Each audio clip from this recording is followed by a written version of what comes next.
metres away. Lovett said to the tribunal, it surprised me it was the end of the quarter. I wasn't expecting to get hit by any person when the quarter had finished. You expect people to be a bit civilised. So that's the evidence that has upset Port Adelaide. Old players' code might have just gone out the window. Might ask the boys when we get back over there. What about Matty Lloyd? I had a bit of a look at him this week. I personally would like to see him play closer to goal. Is it an issue with him? No, you're big on it. We spoke to him this week. He's reaffirmed that role will continue. He knows that there's a transition at Essendon and there's a full forward to replace him coming through in Nagel, and they're going to reaffirmed his commitment to play up the ground for the Bombers for the remainder of the season. No, one of second best and fairest playing up the ground, and so I think there's no right or wrong. I think it's 70% up the ground, 30% deep, and I think when we're trying to develop players for the future, I think you can't be held in the one position because we need players to develop. So I think a mixture of those roles is probably best for me at the moment. I think you look at a guy like Matthew Richardson and starting positions are relevant. It's just your work rate. I don't think my work rate was good enough on the weekend, so I think I'll play, hopefully roam the 50 and cause headaches for whoever I play on. Second in the best and fairest, he says, in that role last year, but you're adamant he has to play full forward. Oh, I like him closer to goal. I think opposition clubs would prefer he wasn't closer to goal, but Matthew and Matthew Knights would know better than I. That's just an observation. Patrick Smith, a columnist for the Australian newspaper, wrote a pretty provocative article, I would have thought, that raised eyebrows. Yeah, not happy about it, the players. This is what Patrick wrote last weekend in the Australian. The cackle has it that Skipworth, that's Hayden Skipworth's elevation into the team to play Port, has bewildered, if not angered, players. It's murmured that the senior players are at odds with their coach. Now, it's extraordinary. There's been ripplings about this in the football world for a few weeks. Matthew Lloyd on the front foot this week, as the Bombers have been, and this is what Lloyd had to say about that suggestion.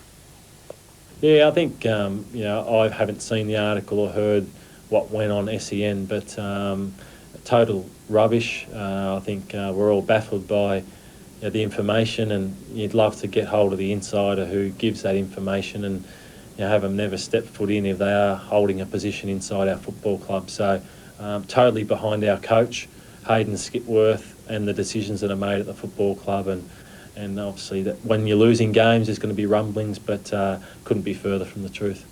Strong stuff, strong denial from Matthew Lloyd, the captain. Michael Quinn, now this is an interesting story. A young man is in the squad this week. The squad isn't finalised, but he only arrived in the country late last year. Yeah, incredible story. The first ever international player for Essendon has been named in the squad of 25. Michael Quinn, the Irishman.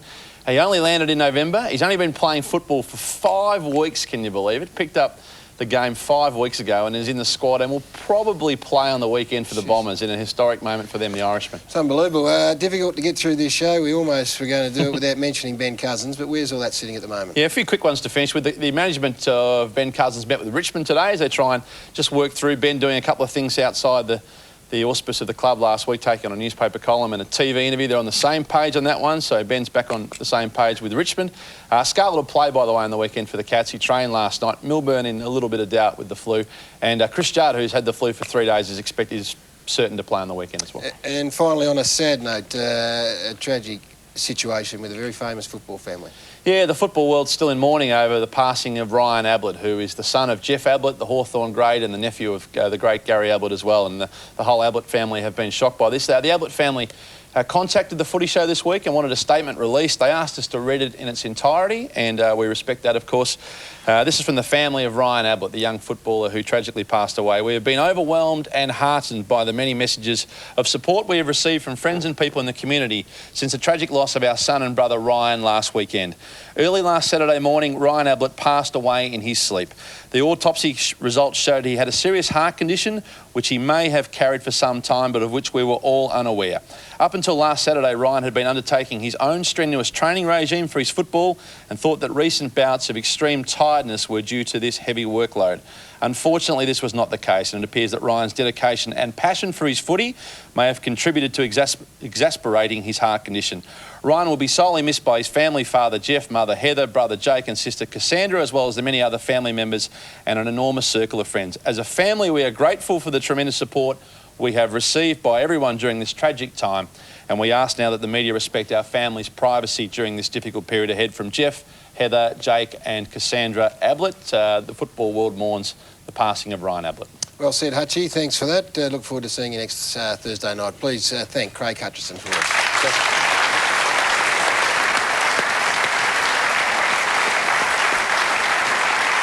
nicely handled, Hutchie. And Gary. Gaz. Yes. How's things going down at your show on Mondays, Footy Classified? Going very, very well. We're very a little happy bit with of it. friction down there, apparently. Well, a little bit of tension between a couple of people. Not Caro and Ed, I think. Just toing and froing a bit. But what I'm very happy about is our boss here at Channel 9 is delighted with the show, Samuel. Is it? I see, so it's going to stay on? Oh, yeah. It'll be on for the year. Well, Gaz, I tell you also, some things amuse you. What? Now look, this is you, Gary. This was you before you started writing for the Age. Look, there you are. There. Hang on. Yeah. There. Yes. That's the week before last. Fine, cut him. And then the photo got... No, I've done it the wrong way. Then the photo got bigger the next week. You've done it the wrong way. I've done it the wrong way. That's you the last week.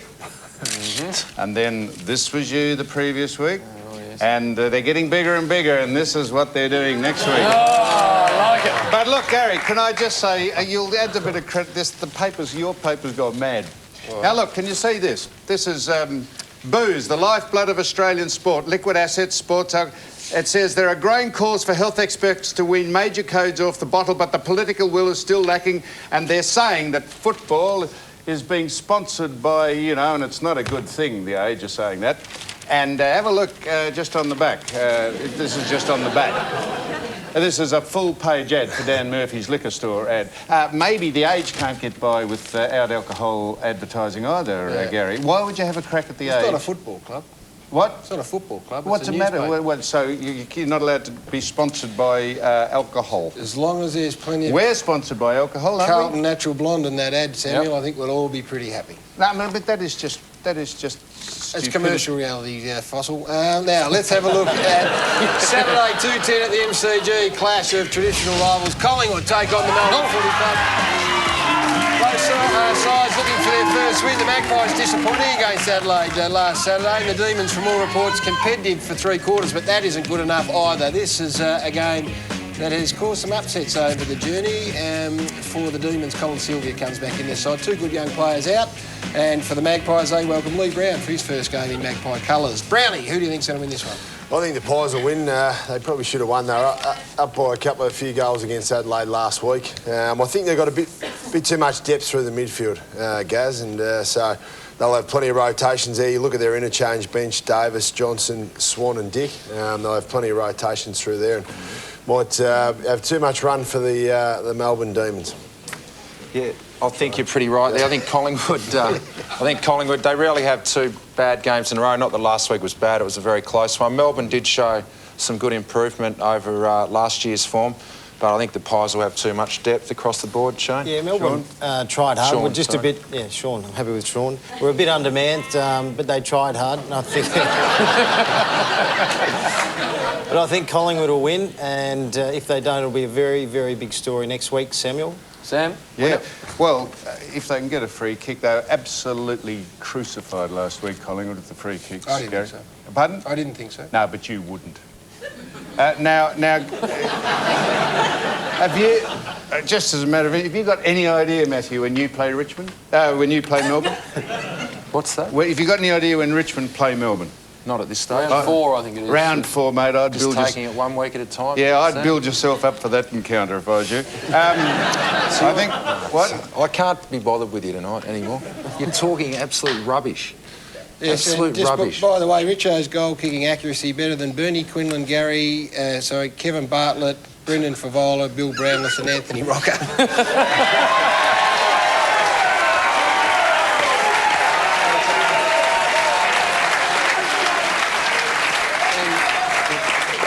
I don't know if Richo's had a bad year or not, but I've snuck ahead of him just. Oh! How many goals did he kick, Richo? Kicked about 1,000 nil, haven't he? He's kicked 792. I didn't ask for this to be brought up. No, you didn't. I'm very, very happy that you have brought it up. And I love the fact that Gaz couldn't let his percentage slide either. He had to sneak that in. Now, who do you think's winning this game, by the way? Your old mob or the Maggies? Collingwood, just. OK. When we commentate, ladies and gentlemen, at the MCG, you go out the back to go to the toilets. You do. And you can either take a right-hand turn or every now and then you can take a left-hand turn. And out the back of the commentary area there are some amazing old photos of all Australian players from days gone by. Hall of Fame stuff. I went left, Gary, rather than right the other day and came across a photo that took me by surprise to such an extent I had to get my phone out and take a snap of it, which I brought into the Footy Show. Have a look at this. you can see my arm in the glass. That is Sam Newman. Look at him. It's been a bit of work done. Bit of work on that nose. What happened to you? That's got to be when? When was that taken? That is not me. That is you. It had your name under the bottom of it and all your details and Jim, everything. don't. You've doctored that up. Sam, you've had more work than Michael Jackson on that. Sam, I swear, that is hanging... You've put my head on someone else's shoulders. Yes. I have the picture. I went down and took a good shot. Have a look at that. I want to point out... Look how big your bicep curls for the girls. And it looks like you got elephantitis. Look at the size of your head. And your nose. No wonder you had surgery, you old bastard. Have a look at the wrinkles on the forehead there. Oh,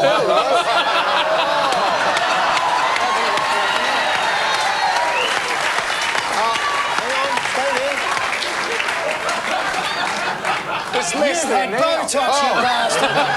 Oh, well, haven't we jumped into it now, Matthew?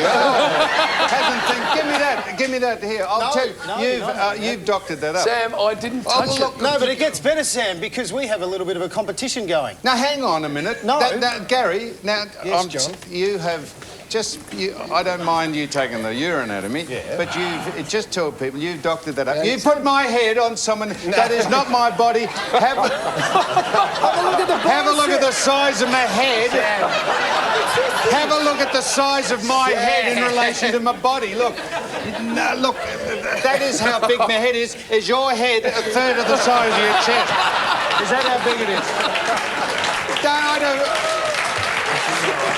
I don't mind. That was the photo that's hanging up at the MCG. That is it. Girls get the girls. Don't you worry about that. Have a look at that. Sparrow's eggs. You got sparrow's eggs as well. Well, Shane had polio when I was a child, so... That's not... You've doctored it. You've doctored that up. We haven't doctored it up. Well, have a look at the size of my head. Shut up, we're going to try. If you've got a You reckon caption... that's funny, do you? I do, I'm enjoying. I'm really enjoying this. Samuel. Hasn't he got another second win? If you've got a caption that you think might go with this photo, we'd like you to SMS us right now on one...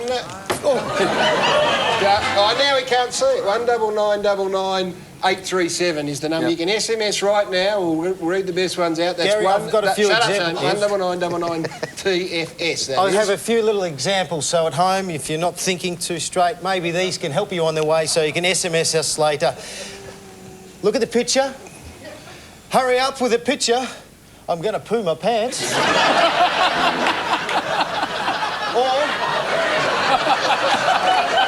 But wait, there's one more. There's one more just to help get the juices flowing. Has anyone got a bed sheet? I need to blow my big nose. 19999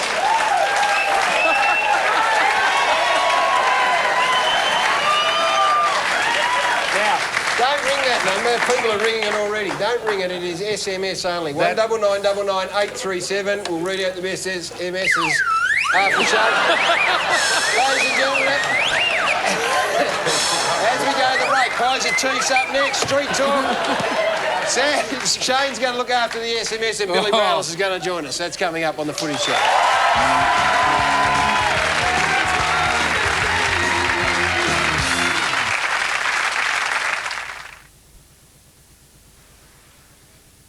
Brand new to Wednesday. What's Good For You returns with an exciting new season. Can men handle pain better than women? Join the team as they uncover the truth behind feeling great. What's Good For You, Wednesday, 7:30. Then at 8. Meet 17-year-old Daniel.